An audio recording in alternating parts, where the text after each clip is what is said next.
Have you ever felt like your world was falling apart? Like everything you knew, everything you trusted, was suddenly gone? Imagine standing in a foreign land with absolutely nothing left. No home, no security, and a future that looks like a complete blank. That's exactly where a young woman named Ruth found herself. Her story is thousands of years old, but it speaks directly to us today, especially when we feel lost, alone, or like giving up. Ruth wasn't a queen or a prophet. She was just an ordinary young woman from Moab who had married into an Israelite family. But then, tragedy struck. Her husband died in that time and culture. Losing a husband meant losing everything: your social standing, your financial security, your entire identity. Her life, as she knew it, was over. Her mother-in-law, Naomi, who had also lost her own husband and 2 sons, was heartbroken and bitter. She was heading back to her homeland of Israel, empty-handed and filled with grief.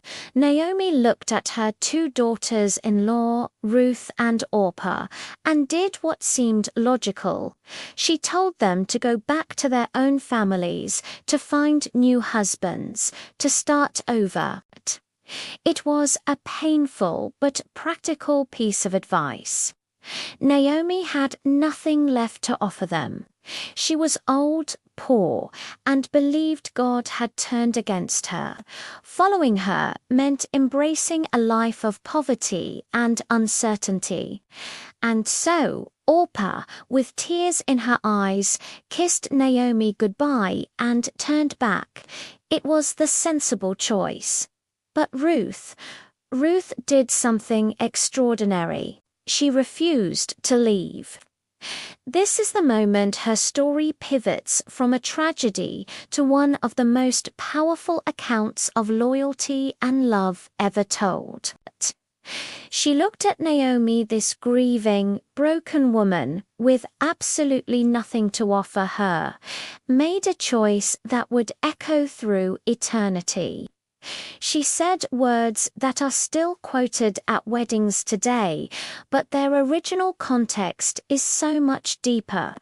She told Naomi, "Don't ask me to leave you or to turn back from you.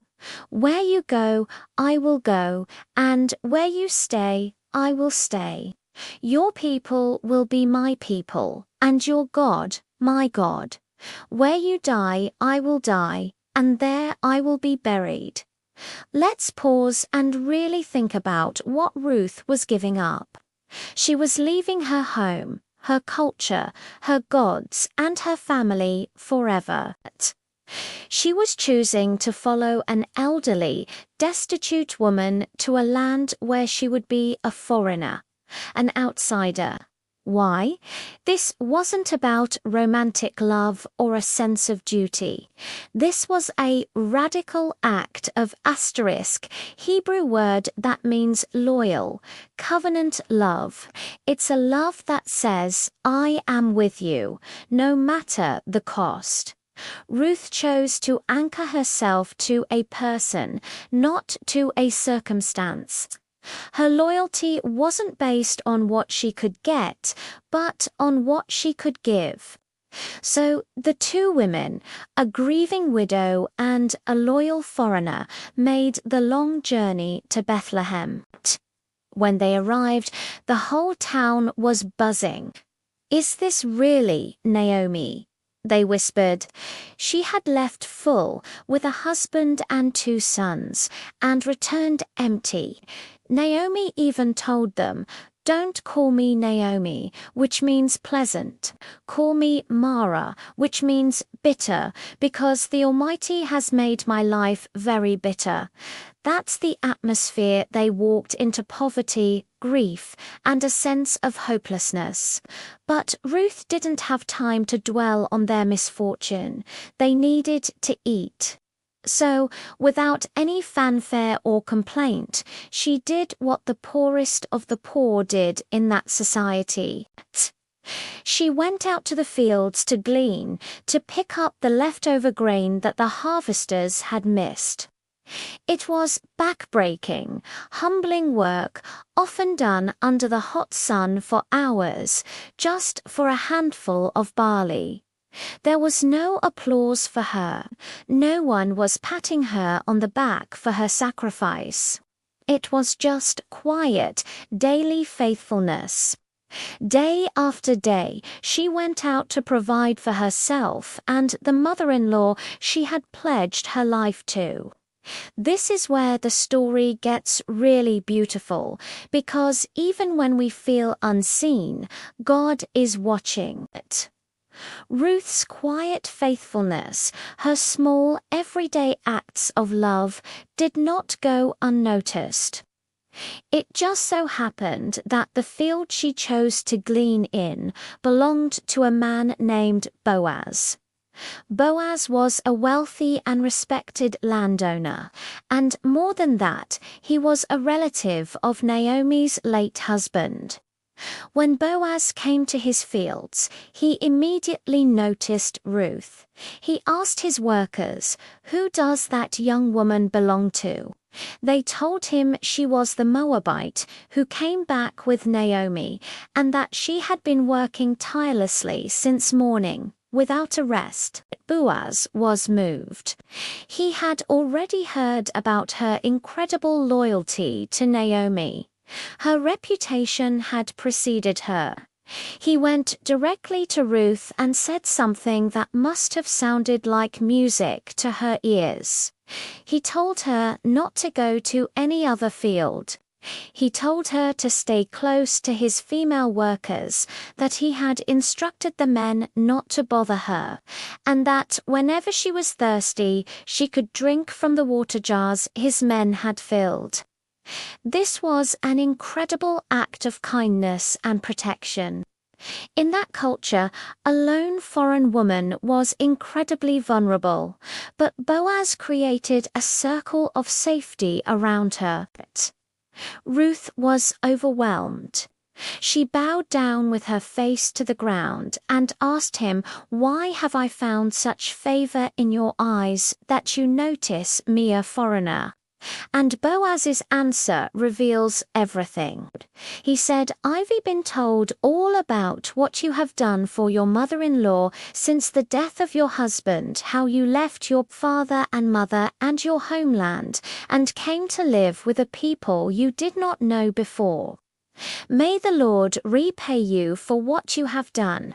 May you be richly rewarded by the Lord, the God of Israel, under whose wings you have come to take refuge." Boaz didn't just see a poor worker in his field. He saw her character. He saw her faith.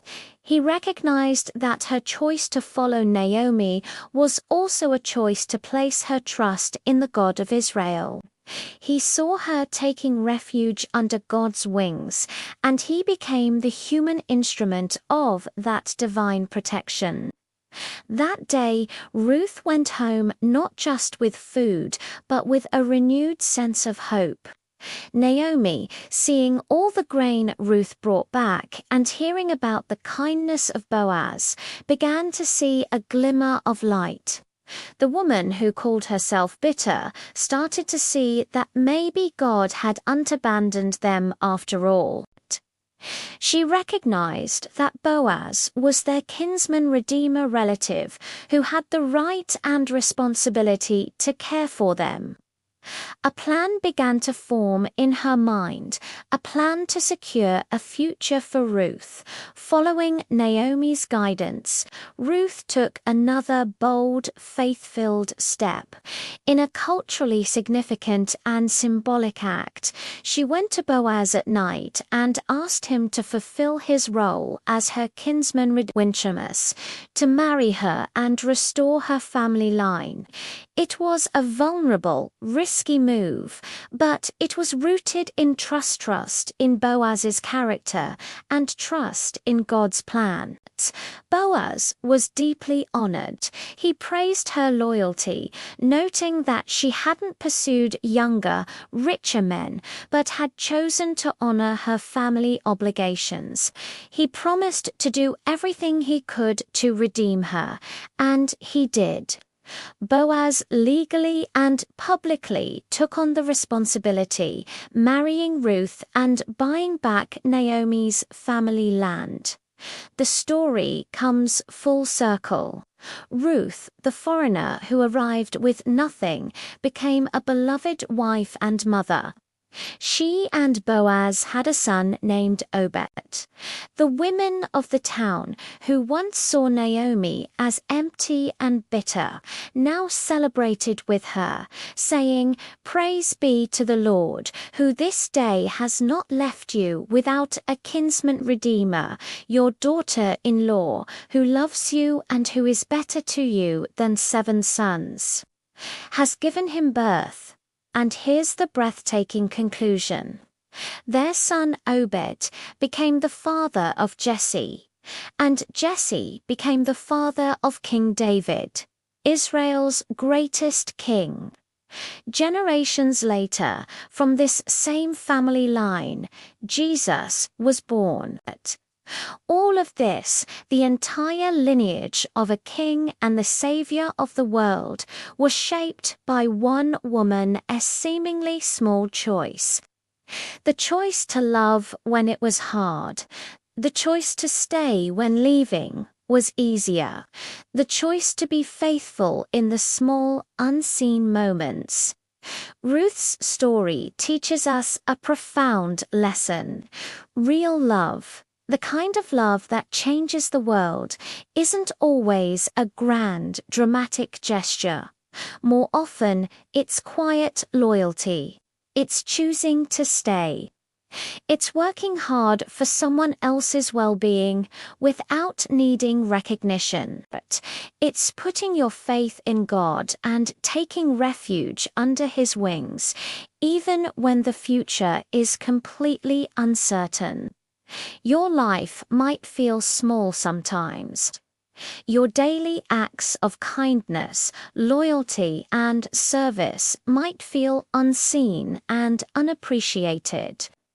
But Ruth's story is a powerful reminder that God sees it all. He sees your faithfulness. He sees your loyalty. He can take your ordinary, everyday choices and weave them into an extraordinary plan, one that can shape destinies and even change history. So don't ever underestimate the power of choosing love when it costs you something. It might just be the most important decision you ever make. Thank you so much for watching. If this story resonated with you, please hit that like button and subscribe for more content that dives into the powerful stories that shape our lives. We'll see you in the next video.